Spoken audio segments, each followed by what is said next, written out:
नमस्कार बच्चों, आज हम नुक्ता के विषय में जानेंगे कि नुक्ता क्या होता है। जो नुक्ता है वो अरबी फारसी के मतलब जो शब्द हैं उनके शुद्ध उच्चारण के लिए व्यंजनों के नीचे जो बिंदी लगाई जाती है उसी को नुक्ता कहते हैं।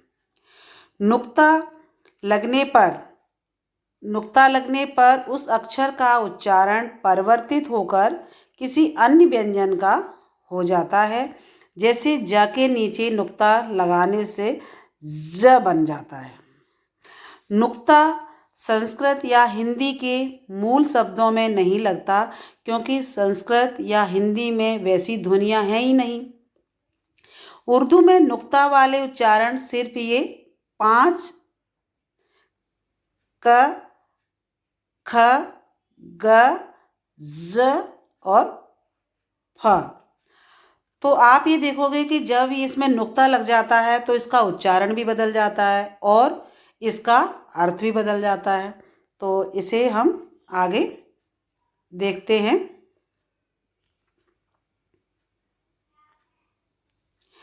नुक्ता संस्कृत या हिंदी के मूल शब्दों में नहीं लगता, क्योंकि संस्कृत या हिंदी में वैसी ध्वनियाँ हैं ही नहीं।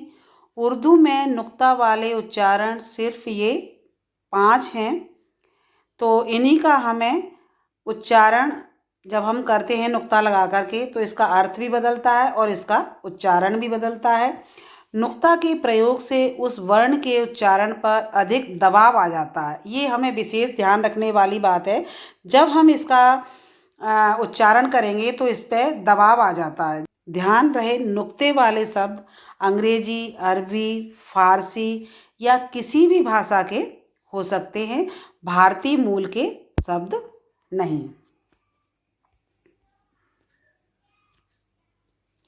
अब ये देखिए कि नुक्ते का उच्चारण करते हैं तो किस तरह इसमें बदलाव आता है। जैसे कि हमने ऊपर बताया कि नुक्ते का प्रयोग केवल 5 ही व्यंजन वर्णों में होता है, जो कि क, ख, ग, ज और फ। इनमें से क, ख, ग व्यंजन वर्णों के उच्चारण में कंठ में जरा दबाव देना पड़ता है। जैसे क है तो क, ख, ग इस तरह हमें दबाव देना पड़ेगा। ज व्यंजन ज जो है वो जेड के उच्चारण के अनुसार आता है। इसका उच्चारण अंग्रेजी के जेड की तरह ये होता है। और फ के उच्चारण में होठों से उष्ण वायु अधिक मात्रा में निकलती है। जो गर्म वायु है होठों से बाहर निकलती है। अब नुक्ते के जो प्रयोग से शब्दों के अर्थ में क्या परिवर्तन होता है वो भी आप यहाँ देखिए। जरा, जरा मीन्स क्या होता है? थोड़ा। अब ये है जरा, जरा मीन्स बुढ़ापा। अब यहाँ नुक्ता नहीं है, यहाँ नुक्ता है तो इसका अर्थ क्या हो जाएगा? कौशल।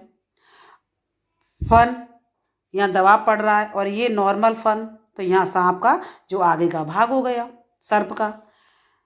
सजा, दंड, दंड देना, और ये नॉर्मल सजा, ये सजाना होता है। तेज, द्युत, और तेज, चमक, चमकना। गज, नापने की इकाई, गज, हाथी, ये नॉर्मल है। तो ये देखा कि आपने यहाँ अर्थ में भी परिवर्तन आ गया। अब गरज, मजबूरी, मजबूरी। गरज, बादलों का गरजना। जाली, नकली, जाली, झीनीदार कपड़ा या जाली, पतली जाली जैसे आप देखते हैं। जमाना, दुनिया। जमाना, ठंडा करना, दही जमाना। राज, रहस्य, इसमें नुक्ता लगा है लेकिन ये नॉर्मल राज, शासन करना। अब नुक्ते का जो प्रयोग है वो भी आप यहाँ देखेंगे कि किस में किसका उच्चारण हमें करना पड़ता है। यदि शब्द मूल रूप से हिंदी का है तो उसमें नुक्ता का प्रयोग शब्द को अशुद्ध कर देगा, वहाँ हमें नुक्ते का प्रयोग नहीं करना है। यदि सफल शब्द के फ के नीचे यदि नुक्ता लग जाए तो वर्तनी अशुद्ध हो जाएगी। स प्लस फल का अर्थ फल सहित है। जिन सेकंड में देखिए आप, जिन शब्दों अंग्रेजी शब्दों की वर्तनी में फ, पीएच या फिर जेड आता है उन्हीं के नीचे नुक्ते का प्रयोग किया जाता है। फ और पीएच फ बनता है और जेड ज में परिवर्तित होता है, अतः इन दोनों के नीचे नुक्ता लगाया जाता है। तो आपने देखा किस तरह कहाँ नुक्ते का प्रयोग किया जाता है। ध्यान रहे अंग्रेजी में फ का उच्चारण है ही नहीं। अब यह उर्दू में ऊपर बताए क ख ग ज और फ वर्ण पर नुक्ते का ही प्रयोग होता है। इस्लामी देशों के जिन नामों में अंग्रेजी का क्यू अक्षर आता है वहाँ क का प्रयोग होता है, जैसे कि काजी, कुतुब, इराक। दूसरा उच्चारण ख सॉरी, इस उच्चारण को के एच से व्यक्त किया जाता है। खान, यहाँ भी दबाव आ रहा है। खुशबू, खादिम। तीसरा उच्चारण ग, जिसे अंग्रेजी में जी एच से व्यक्त करते हैं, उसके नीचे नुक्ता लगाया जाता है, जैसे गुलाम, गजल, गालिब, असगर।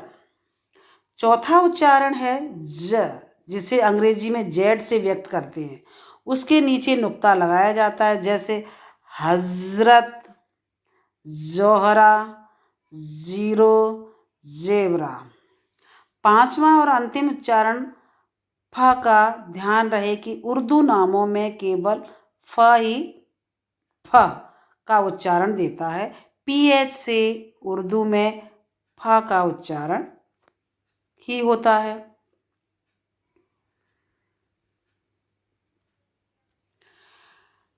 अफरोज, फैजल।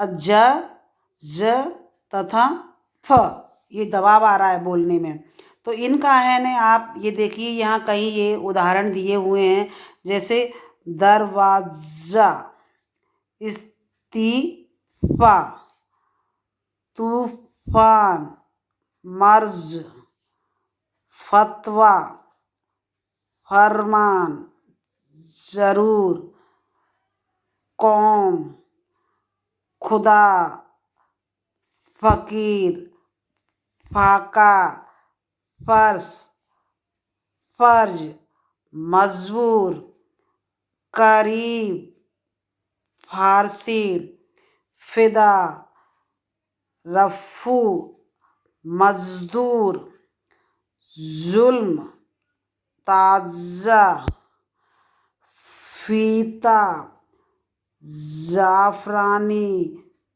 फिलहाल, मरीज, जमींदार, जोर, फरमाइश, मार्फत, फायदा, कर्ज, जेवर। आपने देखा कि यह उच्चारण में ये जो अंतर आया, और आप इससे पहले अर्थ में भी परिवर्तन देख चुके हैं, तो आपको पता चला कि नुक्ते का कहाँ किस जगह प्रयोग किया जाता है। लेकिन यहाँ जो का खा गा में जो नुक्ता ऐच्छिक है और ज और फा में नुक्ता लगाना आवश्यक होता है, इसका लेखन और उच्चारण पर भी फ़र्क पड़ता है, तो वो आप आसानी से समझ गए होंगे। धन्यवाद।